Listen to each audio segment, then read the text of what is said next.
Repetiu, sejam bem-vindos, sejam todos muito bem-vindos, é um prazer mais uma vez estar aqui em uma aula da Lapsis, é sempre muito especial, espero que vocês estejam bem, tenham tido uma manhã tranquila de sábado, né? E a LAPSE, para quem não conhece, é a primeira liga acadêmica de psicologia, sociedade e subjetividades ligada à UNA Barreiro. Eu vou convidar agora uma colega ligante, que é a Ana Lívia, para falar um pouquinho mais da liga para vocês, e depois eu volto. Ana, o espaço é todo seu. Muito obrigada, Nath. Boa tarde, pessoal. Eu me chamo Ana Lívia, faço parte da Liga Acadêmica. E para falar um pouquinho melhor sobre a Liga, para quem não conhece, né, a Liga Acadêmica ela não possui fins lucrativos e a gente tem o objetivo justamente de abranger temáticas pertinentes tanto para os estudantes de psicologia quanto para o público geral, né, buscando alcançar pessoas de diversos lugares. Por exemplo, eu mesma sou do Rio de Janeiro, né, mesmo que a Liga seja de Minas Gerais, eu faço parte da Liga, então isso não existe limites, né, para dentro da Liga. E para falar também um pouco melhor sobre o nosso canal de comunicações, né, para que você consiga acompanhar os nossos novos projetos, novos eventos, vai estar dentro do canal de comunicações do WhatsApp. Eu vou colocar para vocês no chat para que vocês consigam acessar, para quem não estiver por dentro. A gente também compartilha nossas novidades, né, pelo Instagram, que é @lapsisuna, também vai estar disponível pelo chat, e a gente também compartilha as nossas reuniões no canal do nosso YouTube, que também está disponível, né? Então, quando formos postar, a gente também avisa pelo canal do Instagram, por exemplo, tá bom? Então, é isso. Obrigada, Ana. Pessoal, lembrando vocês que, como sempre, para receber o certificado, é importante vocês preencherem a lista de presença que vai estar disponibilizada no site. É necessário também ter feito a inscrição pelo aplicativo que a gente trabalha, né? Que é o Even. Então, não deixem de assinar a lista de presença, tá?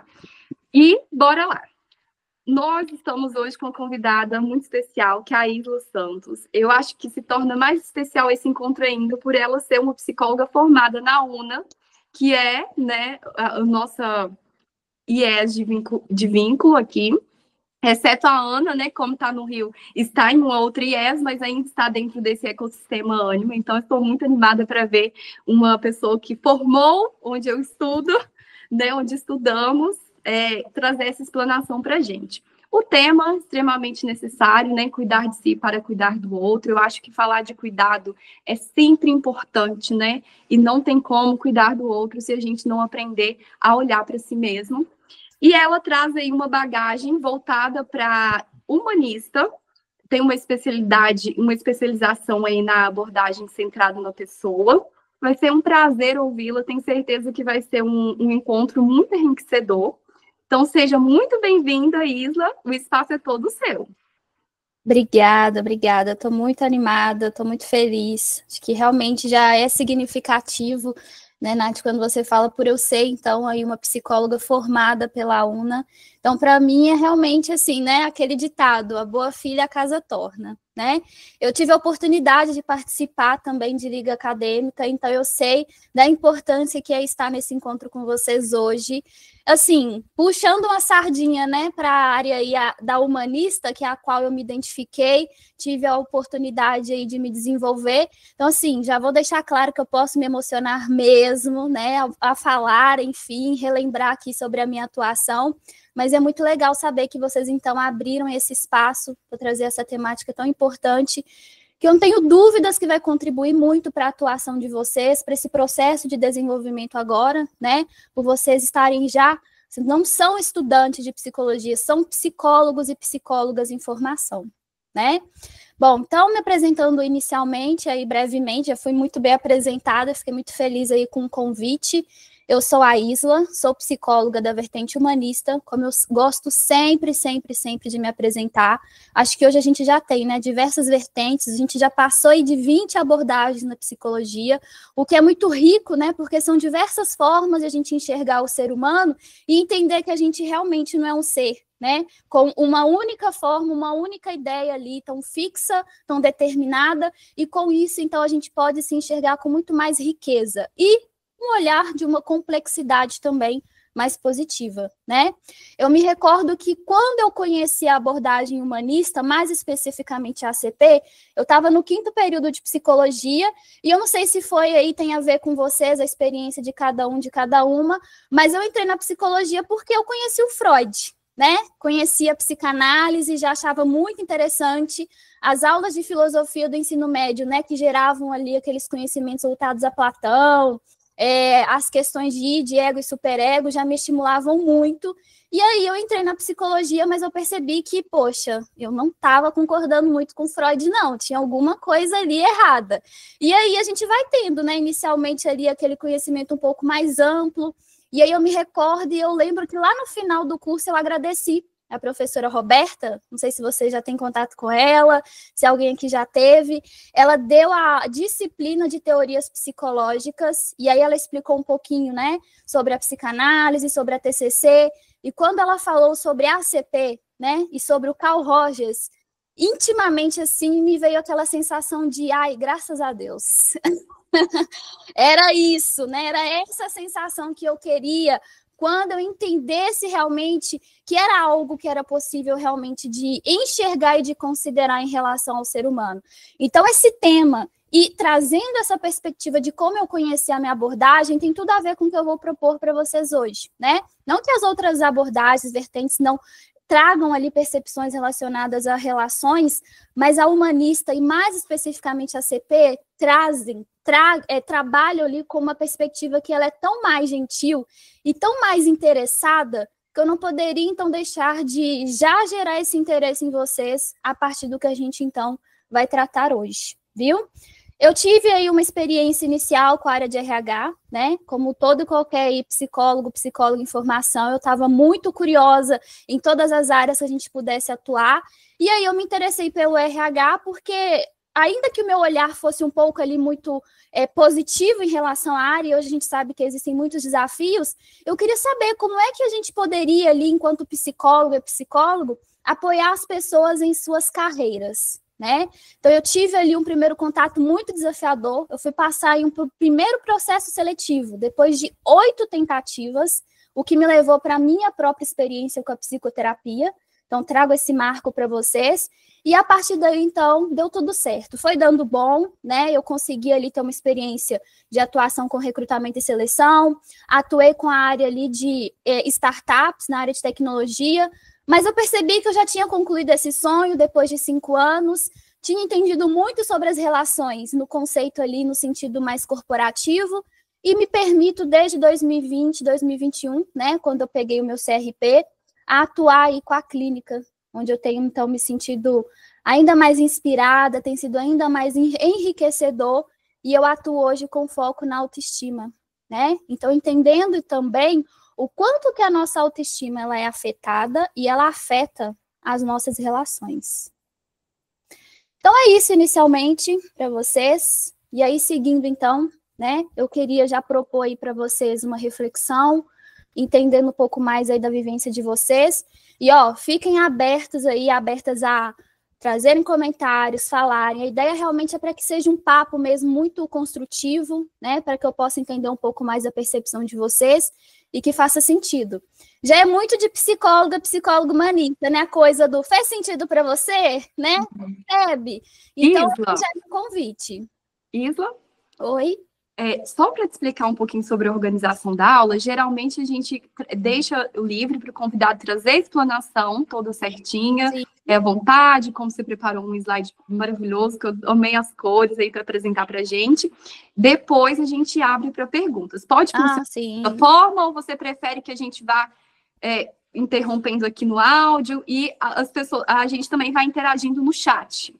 Aí, beleza. Se tiver alguma coisa, eu te sinalizo aí, tá bom? Tranquilo. Então, assim, eu vou deixar aberto mesmo aqui as perguntas, as reflexões, mas caso vocês se sintam, então, à vontade, podem trazer, tá? Bom. Mas a intenção aqui realmente é para que a gente reflita, questione, tá? Para aí, então, a gente seguir a partir aqui da ideia que eu estou propondo para vocês. Tá. Mas obrigada, então, pela orientação e pela sugestão. Então, quando eu falo, né, sobre cuidar de si para cuidar do outro, a gente sempre parte ali de uma ideia inicial em relação ao autocuidado, né? E aqui eu estou trazendo para vocês, então, as 3 principais vertentes, né, que a gente considera hoje em relação ao autocuidado, né? Quando a gente vê autocuidado sendo falado nas redes sociais, nas mídias, enfim, a gente vê, então, o autocuidado aí sendo abordado em relação a lazer, né? Então, as nossas práticas, tem gente que gosta de musculação, tem gente que gosta de yoga, é, por exemplo, o meu caso. Tem gente que vai, então, se desafiando em diversos outros, né, exercícios e práticas para conseguir, então, gerar aquela sensação de prazer. Tem também as práticas de autocuidado relacionadas à estética, né? Então, ter ali alguma prática de skincare ou de algum outro tipo, né, de cuidado, como, por exemplo, pessoas que gostam ali de maquiagem, né, e aí usam desse recurso aí pós ali dinâmicas, questões de trabalho, e muitas vezes vira até um hobby, né? E também o autocuidado relacionado à saúde, que é essencial, que é imprescindível. Então, essas são as 3 principais áreas, e eu sempre abordo isso, inclusive, né, em terapia, sempre pergunto ali para as pessoas qual é o contato, qual é a vivência que essa pessoa ela tem em relação ao autocuidado, e eu vejo que uma dessas 3 áreas ela costuma estar presente, até porque faz parte, né, do nosso processo de construção de si, das nossas relações familiares, daquilo que a gente aprendeu, daquilo que a gente segue, então, executando. Mas aí, muitas vezes fica aquela pergunta, aquele questionamento. E a forma com a qual a gente se relaciona? Será que a gente tem dado uma devida atenção? A gente tem se atentado à forma com a qual a gente se relaciona, interage, a nossa comunicação e o sentido que aquilo que eu tenho sobre a vida, sobre como eu passo para as pessoas, realmente tem afetado a mim e ao outro? E aí é uma pergunta, então, que eu deixo aí para vocês considerarem, né? Fiquem à vontade já para comentar, né? Considerando aí a sugestão da Nath, mas para no final também trazerem um pouco dessa percepção. Então, já irem considerando. Será que a gente tem permitido considerar que as nossas práticas, né? Ou os nossos significados em relação a relacionamento também está relacionado ao autocuidado? Porque, no geral, a gente só interage, conversa, participa, mas qual que é o intuito daquilo, né? O que eu tenho oferecido? O que eu gero? O que eu tenho recebido do outro? E aí, quando a gente, então, pensa a respeito disso, é importante considerar que o jeito que a gente cuida da gente diz muito sobre o jeito, então, que a gente vai cuidar dos outros, né? Principalmente se isso estiver adoecido. Se a gente estiver percebendo, e aí são 3 perguntinhas iniciais que são muito importantes de serem consideradas, que muitas vezes aquilo que a gente oferece para o outro, a gente acaba não percebendo em si. E é uma perspectiva que eu trago para vocês dos atendimentos, dos encontros que eu proponho, e é muito interessante ver que muitas vezes, infelizmente, a autoestima da pessoa está fragilizada, de ponto que aquilo que ela faz pelo outro, existe um desafio imenso em ela fazer por si própria, né? E esse autorreconhecimento possa estar permitindo, então, auxiliar essa pessoa a despertar. Porque aí ela entende que ela faz atividade física, ela se alimenta muito bem, né? Ela já tem outras práticas, mas por que eu não consigo me sentir tão bem assim comigo mesma ainda? Eu já faço tudo que eu poderia fazer, então o que é que tem acontecido ainda? E aí, quando eu trago essa perspectiva, e sempre com um convite, né? Com uma gentileza, com reflexões, eu busco entender, então, essas 3 questões. Você tem conseguido ser autêntica consigo mesmo, quanto você permite que a outra pessoa seja? Porque, no geral, a gente gosta das pessoas por aquilo que elas nos geram, né? Se vocês agora pensarem em 3 principais amigos, por exemplo, tenho certeza que vocês vão apontar características que são únicas de cada um. Mas e quando a gente precisa pensar na gente? E é, no geral, uma das primeiras perguntas que eu gosto de fazer, porque gera já, né, ali algum clima um pouco mais ali divertido e tal. Mas quando eu pergunto para a pessoa, quem é você? A pessoa sempre traz o que ela faz em relação ao trabalho, em relação à rotina da vida, né, aos papéis que ela executa, se ela é filha, se ela é mãe, se ela mora sozinha, se ela não mora. Mas é muito difícil ver essa pessoa trazendo características que ela reconhece que sejam próprias dela. Uma outra pergunta que eu proponho é: eu me preocupo com o que eu sinto, tanto quanto eu permito ao outro? E falando num sentido positivo, porque eu sei que muitas vezes quando a autoestima ela está fragilizada, a gente se preocupa sim, né, com o que a gente está sentindo, mas num sentido muito mais negativo. Até para a gente se permitir dar uma risada, a gente está pensando, né? Nossa, qual que vai ser o tom? Será que essa minha risada vai ser mais alta ou não? Então, muitas vezes, quando a gente se permite ali reconhecer as nossas emoções, ela está sempre baseada em controle, né? Ela está sempre baseada em julgamento. Mas quando eu olho para o outro, nossa, né? Eu quero que o outro sinta, fale, se expresse, fique à vontade. E é importante considerar tudo isso para que a gente reconheça mesmo o nosso papel, então, em possibilidades de se relacionar que sejam mais saudáveis, né? E o último, que é tão importante quanto os anteriores, e para a nossa vida, para o sentido que a gente está atribuindo às nossas experiências. Eu sinto que eu sou tão compreensiva com os meus erros, quanto sou com o do outro? E no geral, muitas vezes tende a não ser tão positiva assim. Ainda mais se estiver ainda, né, no processo ali de trabalhar, de lidar, de desenvolver a própria autoestima, a gente percebe que não é fácil por esse terceiro tópico, porque é muito desafiador. O primeiro passo, muitas vezes, tem sido a gente ali se culpar, né? Já tentar entender que, opa, eu não deveria ter feito isso, não deveria ter agido dessa forma. Mas quando muitas vezes é o outro, a minha perspectiva tende muitas vezes a ser de justificar. Percebem? No geral, infelizmente, é o que possa acabar acontecendo. E aí eu acabo com o outro sendo tão compassiva, tão gentil, tão respeitosa, perdoo sempre. Mas quando é comigo mesma, eu tenho dificuldade de reconhecer que é possível, então, que aquilo tenha acontecido porque era a minha ideia até então a respeito. E aí é difícil, né? Às vezes eu até ouço, assim, nos atendimentos. Ah, eu até sei disso, mas aí eu não sei como que faz. O que eu faço? E é uma pergunta muito difícil, né? Porque com certeza é a que a gente já se faz todos os dias. E enquanto terapeuta, psicólogo ouvir isso, é ainda mais, então, angustiante, né? Porque essa pessoa, ela devolve essa pergunta e muitas vezes num sentido muito ali, né, angustiante, de querer talvez ali atribuir a autonomia da própria vida para de alguém. E aí o meu convite, como eu falo aqui, é sempre de, opa, né, será que o que eu, Isla, vou estar te propondo vai ser realmente relacionado ao que você precisa? Porque pode ser que eu, Isla, esteja aqui te propondo algo que a Isla ache que seja ideal, pelo que eu vivi. Mas o que é que você acha que seria interessante? O que é que você já tem aí de ideia? Muitas vezes são as mais necessárias, as mais úteis, as que mais vão contribuir. Mas se a gente não aprendeu a desenvolver a autoconfiança e o autorreconhecimento de si, é extremamente desafiador. A gente vai viver numa luta imensa, eterna, de tentar corrigir aquela ideia inicial que a gente tenha da vida e de si. E aí, com tudo isso, então, que eu já estou trazendo inicialmente, de onde será que tudo isso vem?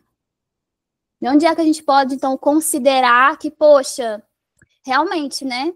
Às vezes a gente tem uma percepção, um reconhecimento, uma ideia de si a partir de como a gente se relaciona, que não é realmente muito fácil, não é mesmo muito saudável, não é positiva. Então, como começar a reconhecer? Para o Carl Rogers, né, e também diversas outras teorias em relação à nossa autoestima, traz, então, que uma das primeiras questões a serem apresentadas ali no processo de desenvolvimento humano é a relação familiar. Então, a nossa autoestima, ela vai sofrer, ela vai ter impactos a partir da forma como as nossas relações familiares, elas são atribuídas. Então, se eu fui ali criada pela mãe, pelo pai, pelos tios, pelos avós, terão, com certeza, questões bem específicas e diferentes, e, principalmente, se a minha relação com essas pessoas, ela estiver também saudável. Porque é por meio das nossas relações familiares que a gente aprende a nos ver, que eu entendo enquanto criança, enquanto bebê, ainda que o bebê não esteja entendendo que aquilo ali é o significado, né, não esteja cognitivamente compreendendo que, isso aqui representa isso, né? Não tem ainda repertório. Mas quando ele olha para a mãe, olha para o pai, ele consegue reconhecer, aquele bebezinho consegue reconhecer, então, já vai sentir internamente o preenchimento. O pertencimento também que é oferecido, e a gente vai crescendo, e por vezes, se a gente vê um adulto, uma pessoa que a gente ama e que diz nos amar, tendo um comportamento ruim, aquilo vai nos dizer, né? Se aquela pessoa, ela tem, então, né, aquele amor que é oferecido de uma forma que é mais positiva ou não, mas representando o quê? Talvez essa pessoa ela não esteja feliz, ela não esteja bem e é comigo. É um reconhecimento inicial que é feito. E entendendo também o retorno que eu trago nesse sentido, mas percebendo ali o que é, a partir então dessa criança, o retorno dos pais, dos avós, dos tios, da família em relação ao comportamento dela. Como é que você aprendeu a perceber que aquilo que você fazia era errado? Então, essas são as formas as quais as nossas bases familiares vão nos ajudar a estruturar o nosso reconhecimento de si. É pela forma como a gente é visto, como a gente se percebe sendo amada, pelo pertencimento que a gente recebe e pelo retorno que existe em relação ao nosso comportamento. E ainda hoje, né, vocês como profissionais de informação devem ver, acompanhar aí, né, que existe, infelizmente, uma ideia muito aversiva ainda em relação a tal educação que existe com palmatória, com agressão e tudo mais. É muito difícil ainda mudar a perspectiva das pessoas em relação a isso. É muito importante que a gente sim siga trabalhando isso, mas entender a melhor forma de abordar isso com os pais, com as pessoas envolvidas na criação dessa criança. Porque eles costumam dizer, né, que foram criados assim e que nunca sofreram nada, sendo que, na verdade, se tornaram adultos que não conseguem nem reconhecer e lidar bem com as próprias emoções. E só ficam estagnados ali, numa forma de ver a vida, de ver as próprias emoções, de uma forma muito cruel. E aí você tem que explicar para uma criança que ela está sendo agredida porque ela simplesmente derramou um copo de água, que ela sujou a roupa dela quando ela estava brincando, e a gente achar que a criança ela tem que entender isso. Ela não pode fazer isso de novo.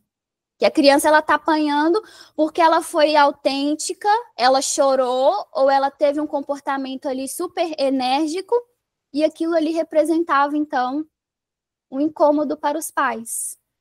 É muito difícil para a nossa mente em desenvolvimento entender, então, que, ok, naquele momento ali, com aquele conteúdo que a gente tenha quando a gente é criança, entender que sim, os meus pais estão fazendo isso pelo melhor, né? Estão fazendo para me ajudar.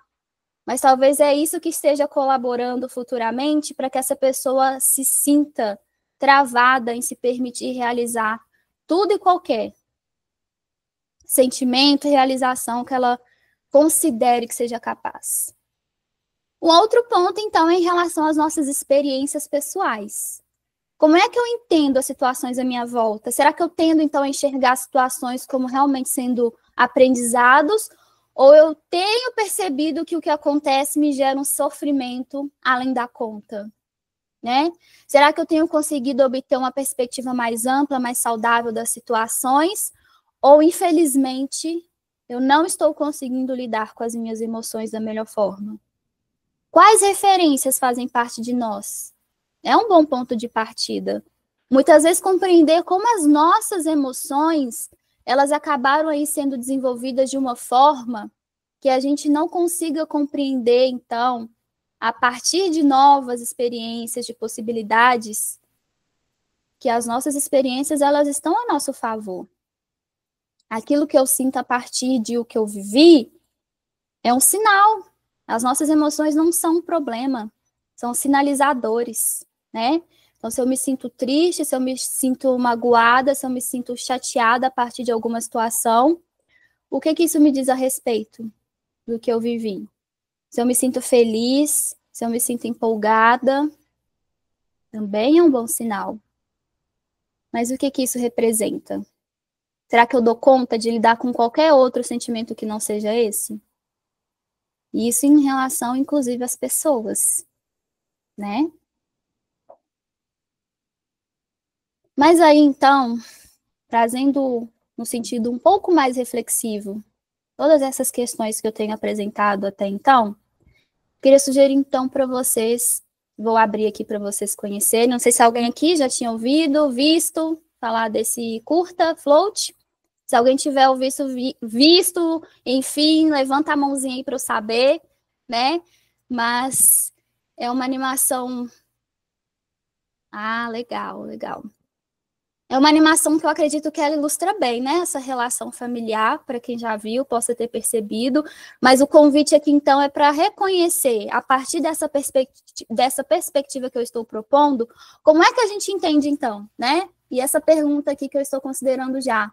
Como foi seu processo de aprender a voar, né? Ou melhor, se relacionar? Então, a ideia realmente de apresentar isso para vocês é a gente perceber, então, como a gente recebe muitos sentidos e significados que são realmente relacionados às pessoas que nos criaram, que seguem ali, né, no nosso contexto familiar, e que aprenderam com alguém, e que aí esse alguém aprendeu com alguém, e aí a gente, então, passa por esse processo, que muitas vezes ele pode ser positivo, ele pode, sim, ser saudável, mas também possa acabar sendo necessário reavaliar, entender como a gente tem se percebido ali, ou como a gente aprendeu a se reconhecer. Então, provavelmente o pai daquela criancinha, né, por tudo que já estava representando ali os olhares, as percepções que não eram ouvidas, mas ele conseguia, talvez, supor, apresentava para ele, então, alguma necessidade, alguma ideia que ele achava que o que ele já tinha nele, ele precisava utilizar.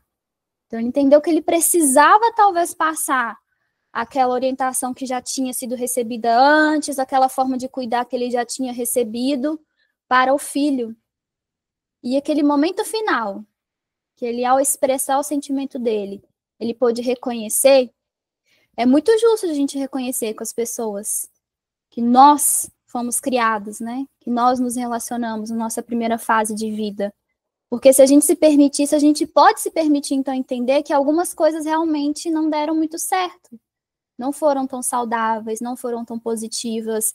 E aí, então, se permitir obter novas evoluções, criar novos sentidos.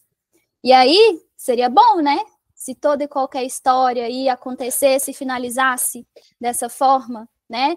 Principalmente porque, como vocês viram a dedicatória no final, foi por um pai, né, que criou, então, esse curta em homenagem ao filho. Então, ele se permitiu ali a experiência, a oportunidade de recriar a experiência de ser pai, que talvez ele tenha aprendido, entendido de uma outra forma no seu processo de criação, e ele homenageou o filho como responsável pela sua evolução, pelos seus novos sentidos e ressignificados.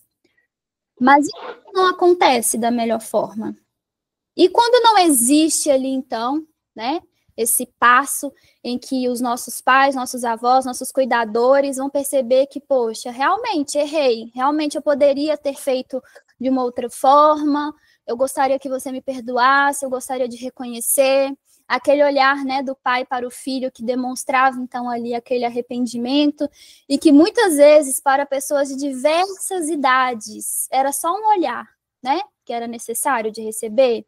Era tudo ali que a gente precisava, todo sentido que fosse realmente ali possível, para que a gente pudesse se permitir, então, entender. E realmente, então, né, o que a gente sentia que não estava realmente bom, que não fazia sentido, era verdade. Então, quando não acontece, quando realmente, né, a gente precisa ir passar a lidar de uma forma única, né, e se mover em direção a esse sentido de atualização, como o próprio Carl Rogers, né, já traz, a gente tem uma tendência à atualização. Então, eu posso me atualizar a partir dos meus sentidos positivos ou dos sentidos até então negativos. Os negativos vão gerar situações ainda mais desastrosas, conflituosas, adoecedoras.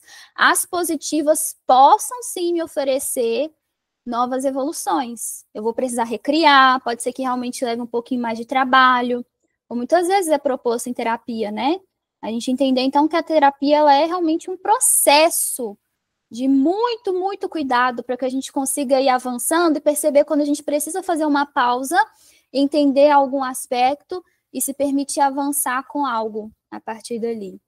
Então, desafios que possam surgir a partir desse processo de evolução, que ele não é tão positivo, inicialmente, um dos principais, eu diria para vocês que são esses. Principalmente a partir da nossa perspectiva aí de atuação com a humanista, né? Vejo que um dos principais fatores aí é a falta de autoconhecimento emocional. Essa pessoa, ela sabe o que ela está sentindo, ela sabe o que ela está lidando, mas ela não se permite reconhecer. Eu me senti assim, eu senti raiva, mas e aí, né? O que eu poderia, então, fazer a partir disso? Às vezes a gente aprende a reprimir, a suprimir, né, as emoções, ou como o pessoal lá da psicanálise diria, né, a gente oculta, né, a gente sublima.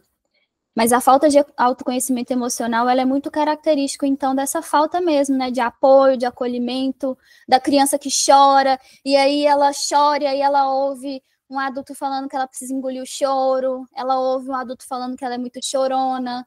Então, essa falta realmente, né, de apoio, de acolhimento, de olha, isso que você está sentindo é isso, viu? Isso é muito interessante, porque atendendo uma mãe esses tempos, o próprio processo terapêutico dela, ela pôde apoiar a filha de 2, 3 anos a reconhecer isso. E aí ela trouxe uma vez em uma situação que elas estavam na cozinha, e aí a bebezinha chorando, chorando, chorando, a mãe dela falou, tudo bem, minha filha, pode chorar, você quer um abraço? E aí ela explicou para a bebezinha dela que, olha, isso que você está sentindo é frustração, sabe por quê? Porque eu não deixei você subir em cima da cadeira, porque você subir em cima dessa cadeira, você vai cair, você vai quebrar o braço, né? Ou você possa machucar, você possa ter um corte, tá bom? E a bebezinha chorou, chorou, chorou e pronto, cessou o choro. Imagina se fosse então, né? Um outro sentido, um outro aspecto, uma outra resposta em relação àquilo, né? Essa criança, ela ia querer realmente se desafiar ali e perceber. Será que é realmente então?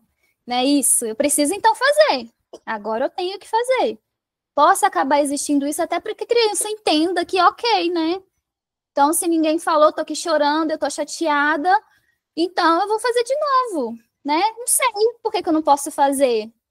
Ninguém falou, só sei que eu não posso, como assim?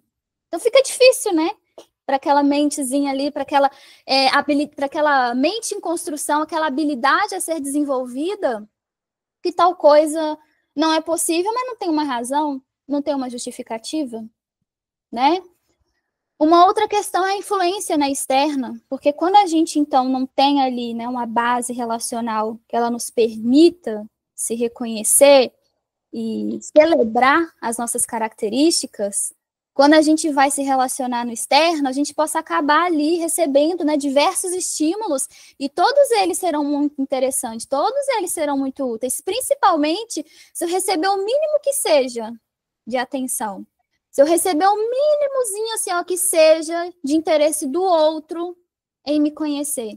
Então, a influência externa, ela vai fazer com que essa pessoa ela fique tão preenchida de tantas coisas, mas ela não consiga se reconhecer em nada. Em nada. E tudo que era ali necessário, era só ela se permitir ser reconhecida. Mas como que eu faço isso? Se eu não me permitir ou se eu não pude aprender? Né?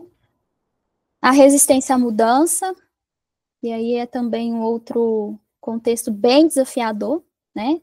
Processo terapêutico. Às vezes a pessoa ela se percebe ali em tanto tempo e ela não consegue, então, ali evoluir, ela não consegue dar um passo adiante. O que isso representava em outros momentos, em outras fases de vida? Como que ela percebia toda e qualquer mudança de comportamento em relação a si, ou às fases de desenvolvimento, para se permitir nesse momento agora da vida, que ela está mais autoconsciente, ela pode se permitir estar mais desperta, realizar mudanças, né? Isso é muito característico dessas fases de desenvolvimento que a gente vivencia em relação à adolescência, né? Eu atendo hoje adolescentes e eu vejo que existe ainda um estigma absurdo em relação à fase. A adolescente não pode chorar porque isso é fase. A adolescente não pode reclamar porque não sabe o que quer. A adolescente não pode, então, querer tal coisa porque você não está no momento, então, de escolher. Que momento é esse? Né? Que momento que eu vou receber o mínimo de apoio dessas pessoas que dizem me amar, mas eu não posso, então, considerar nada para mim? Porque a gente sai da infância, a vida, o mundo são os nossos pais, são a nossa família. E aí a gente entra na adolescência, a gente está descobrindo o mundo, entendendo um monte de coisa, eu estou entendendo a mim, estou entendendo minha sexualidade, eu estou entendendo as minhas vontades, minhas necessidades, meus desejos. Mas aí tudo que eu falo, tudo que eu verbalizo é drama, né? Eu vou me tornar uma adulta como, então? Né? Vou me tornar uma adulta interessada, independente, desenvolta?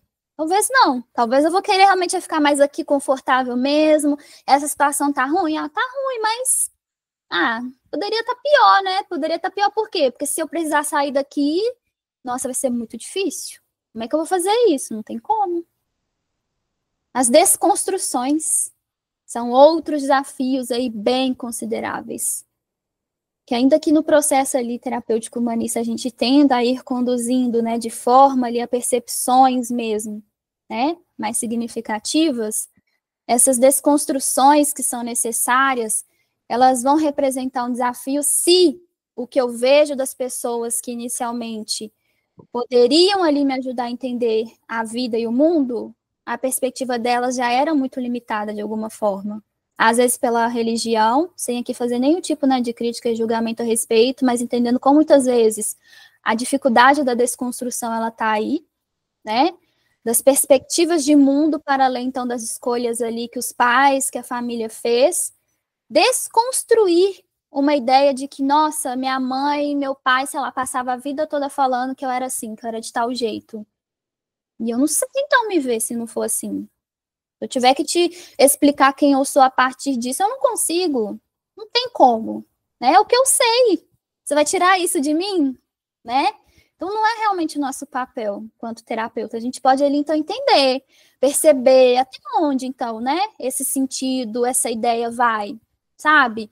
Que essa pessoa, ela se permite, ela tá atenta, ela tá interessada em trabalhar essa desconstrução. É muito bonito, né? A gente, poxa, a gente passa ali o ano, vai na terapia toda semana, de 15 em 15 dias, mas a gente chega no Dia das Mães ou no Dia dos Pais, eu vejo isso, e não sei se também faz parte já aí do contexto de vocês, enfim, mas a gente percebe que a gente acaba tendo que lidar com uma versão nossa, né? Às vezes a gente está se permitindo ver tão evoluído em tantas áreas, mas a gente volta para o nosso seio familiar, a gente está vendo as mesmas características e questões que nos incomodam. E muitas vezes é consciente, outras não é. E aí é muito justo com a gente mesmo reconhecer isso. A gente mantém, às vezes, porque é mais fácil de lidar assim com a pessoa, às vezes a gente deixa do jeito que tá, porque essa pessoa não vai mudar, ela vai ficar desse jeito, né? E um desafio também aí bem considerável é o de enfrentar, então, esses sentidos internos, né? Que vem da influência externa, que vem das desconstruções. E aí eu crio uns ainda mais difíceis de desconstruir, de enfrentar, de lidar, que são ali atribuídos às experiências que eu vivenciei, e eu construí aquilo, ou eu trago como uma percepção do que eu entendi. E aí pode ser realmente adoecedor, pode ser realmente ali bastante limitador, mas é meu. É meu. É a forma como até aqui eu evoluí, como eu aprendi. Como que vai ser, né? Lidar com isso, sem essas ideias, sem essas percepções. Então, realmente, aí são questões importantíssimas para a gente entender sobre o quanto é desafiador, mas também necessário a gente se permitir olhar para a gente e cuidar mais de si. Porque a partir daí, esses problemas, eles vão sendo aí desencadeados em questões relacionadas às nossas relações, né? Então, se eu não me sinto à vontade comigo, se eu não entendo, então, que o que eu faço, quem eu sou, faz sentido, o que tende, então, a ocasionar? O isolamento. E que hoje é uma das características mais preocupantes em relação aí às tentativas de autoextermínio. É um dos motivos aí aos quais essa pessoa ela acaba decidindo por uma decisão como essa, decidindo por uma atitude, né? Eu me recordo que uma das primeiras razões, assim, pela escolha do curso de psicologia foi por ter ficado sabendo que uma pessoa que nem era minha conhecida, mas eu era ali adolescente na época, então era um assunto, assim, do bairro, de que a pessoa tinha realmente ali tentado contra a própria vida, e infelizmente conseguiu. Trazendo nesse sentido, assim, para vocês, com essas palavras, vamos falar, né, o que é mais duro, que as pessoas acabam falando aí, né, e tudo mais, e eu lembro que aquilo me fez, assim, chorar, né, de uma forma muito intensa por uma pessoa que eu nem conhecia, porque a família estava desnorteada, a família não sabia ali o que podia ter feito, se sentia muito culpada, e são as vítimas, né? São as pessoas que ficam a partir, então, desse processo. A família são as vítimas, sim, dessa tentativa, do que acabou sendo ali feito, porque a pessoa ela acaba vivenciando um processo de isolamento em que muitas vezes é difícil até considerar a saída disso. Por tudo que ela possa pensar, sentir a respeito, é muito difícil. E é muito difícil ajudar o familiar mesmo, que saiu, que tem ali um parente. Quanto mais próximo, quanto mais envolvido, mais difícil é assim ajudar essa pessoa, acolhê-la para entender que, ok, ela entende que ela precisava, ela podia ter feito alguma coisa, mas o que cabia de verdade, né?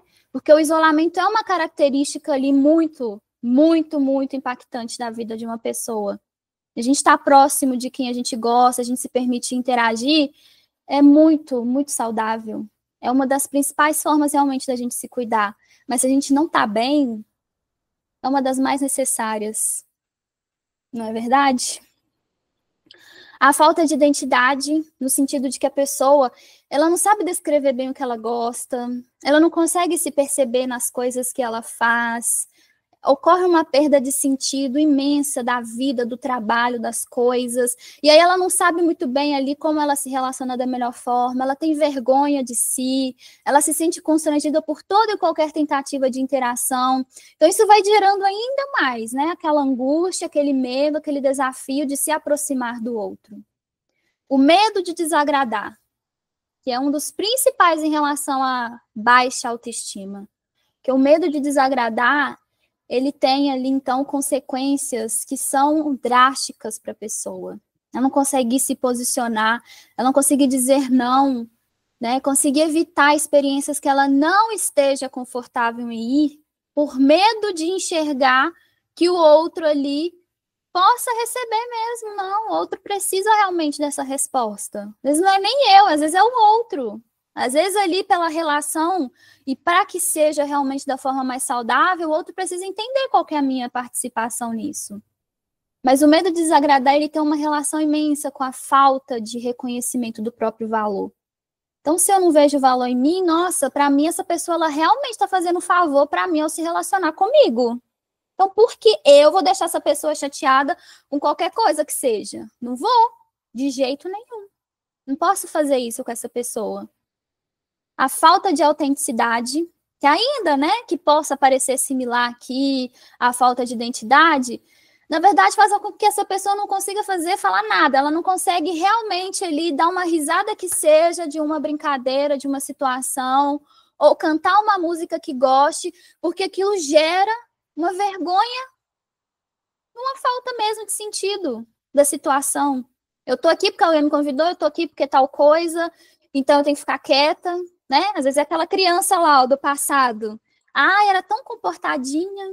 Eu brinco com isso às vezes, assim, com as minhas clientes, né? Às vezes a gente é tão elogiada quando a gente é na infância, que a gente era comportava, que não dava trabalho, sendo que, poxa, na verdade isso aí é um problemão, hein? E às vezes você chega numa roda de pessoas conversando, você não consegue lhes permitir entrar, conversar com as pessoas. Você já imagina que as pessoas estão todas contra você. Você não consegue se permitir ser você porque você acha que vai gerar ali a pior situação possível, né? Aquela ideia dos pensamentos catastróficos, né? E se eu falar alguma coisa que eu falar errado, alguém tiver que me corrigir, e eu sempre peço para a pessoa trazer, né? Me conte, então, o que é que poderia acontecer de pior se você, então, fizesse e falasse tal coisa? E aí aparece, né, diversas questões. E aí eu pergunto de volta, mas o que é que você faria com isso? Você acha que você daria conta? Você conseguiria lidar? Sim. Pois é. Então não tentar é pior do que tentar? né? É pior saber, então, como você acha que seria, ou é pior não ter tentado e nunca considerar uma outra possibilidade? Isso é cuidar de si. Isso é reconhecer, então, que eu posso me sentir assim e o outro também, então, pode se sentir de alguma forma, mas eu, principalmente, eu não posso me permitir sentir assim. Senão, como é que eu vou entender ainda mais o outro mesmo? Né? Como que eu posso, então, enxergar aquelas pessoas realmente com um valor saudável, positivo, que não esteja extrapolando os meus próprios? E aí, além desses 4, então, a gente tem esse 5º, né? Um dos principais em relação mesmo também à nossa autoestima, que é o medo de conflitos. Que anda assim, né? Lado a lado com esse medo de desagradar. Mas o medo do conflito faz com que essa pessoa, assim, não, eu falar que eu fiquei chateada com essa pessoa, jamais. Eu falar que essa pessoa, ela ultrapassou os limites comigo? Nunca. Não falo isso. Não, e tem uma coisa pior, né? Em relação ao medo de conflito. É que a gente acha que o outro tem que adivinhar o que a gente está sentindo. Que é pior ainda, né? Porque, poxa, eu já estou supondo que vai ser a minha relação com a Ana Lívia, então, olha só, não tem nem por que, então, me relacionar. Que, assim, não vou nem tentar, né? Eu falar, então, sobre o que foi para mim a situação, de jeito nenhum. Não vou. Aí dá aquela dor de barriga, né? Aí as questões psicossomáticas começam a aparecer. Sempre que você tiver que falar com a pessoa, sempre que você tiver um novo convite, aí começa a dar de tudo, né? Aí começa realmente a surgir ali uma gastritezinha, uma enxaqueca, e aí a gente não sabe de onde está vindo, né? O que será que representa isso? Não sei. Mas às vezes é por isso. Que o medo do conflito e da consequência do conflito, que eu nem sei se a gente vai conseguir resolver a situação de uma forma tão ruim, assim, tão drástica, mas para mim já está aparecendo. Por quê? Nunca lidei até então, e aí eu já estou achando que é eu que não vou conseguir dar conta. Então, são diversas questões, né? Que possam, então, vir desses desafios que a gente vivencia da nossa fase inicial, do nosso processo de desenvolvimento, e que vão, então, aí, ó, surgindo, apresentando, aparecendo nas nossas relações.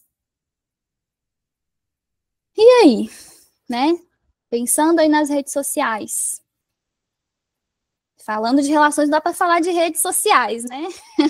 Uma coisa vai levar a outra.